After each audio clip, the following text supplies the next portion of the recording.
പന്തീരങ്കാവ് ഗാർഹിക പീഡന കേസിലെ ഒന്നാം പ്രതി രാഹുലിന്റെ അമ്മയും സഹോദരിയും നൽകിയ മുൻകൂർ ജാമ്യാപേക്ഷ ഇന്ന് ഹൈക്കോടതി പരിഗണിക്കും. യുവതിയെ ആക്രമിച്ച കേസിൽ പങ്കില്ലെന്ന് കാണിച്ചാണ് രാഹുലിന്റെ അമ്മ ഉഷാകുമാരിയും സഹോദരി കാർത്തികയും അപേക്ഷ നൽകിയത്. പന്തീരങ്കാവ് ഗാർഹിക പീഡന കേസിലെ 2-3 പ്രതികളാണ് ഉഷാകുമാരിയും കാർത്തികയും. യുവതിയെ ആക്രമിച്ച സംഭവത്തിൽ പങ്കില്ലെന്ന് കാണിച്ച് കോഴിക്കോട് ജില്ലാ കോടതിയിലാണ് ഇരുവരും ജാമ്യാപേക്ഷ നൽകിയത്. യുവതി ആദ്യം നൽകിയ മൊഴിയിൽ തങ്ങൾക്കെതിരെ പരാതി ഇല്ലായിരുന്നുവെന്നും മറ്റാരുടെയോ പ്രേരണ പ്രകാരമാണ് പിന്നീട് തങ്ങൾക്കെതിരെ പരാതി നൽകിയതെന്നും മുൻകൂർ ജാമ്യാപേക്ഷയിൽ പറയുന്നു. തങ്ങളെ അറസ്റ്റ് ചെയ്യാൻ പോലീസ് തിടുക്കം കാണിക്കുകയാണെന്നും അത് മാധ്യമങ്ങളെ തൃപ്തിപ്പെടുത്താനാണെന്നും ജാമ്യാപേക്ഷയിൽ ആരോപിക്കുന്നുണ്ട്. നേരത്തെ ചോദ്യം ചെയ്യലിന് ഹാജരാകാൻ 2 തവണ പോലീസ് ഇരുവർക്കും നോട്ടീസ് നൽകിയിരുന്നു. എന്നാൽ ആശുപത്രിയിൽ അഡ്മിറ്റാണെന്നും ഹാജരാകാൻ സാധിക്കില്ലെന്നും അവർ മറുപടി നൽകി. അതിനു പിന്നാലെയാണ് കുടുംബം കോടതിയെ സമീപിച്ചത്.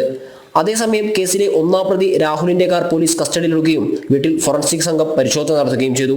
കസ്റ്റഡിയിലെടുത്ത കാറിൽ നിന്ന് ഫോറൻസിക് സംഘം രക്തക്കറ കണ്ടെത്തിയിട്ടുണ്ട്. രക്തസാമ്പിൾ വിദഗ്ധ പരിശോധനയ്ക്ക് വിധേയമാകും.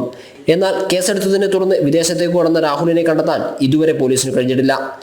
ജനം, കോഴിക്കോട്.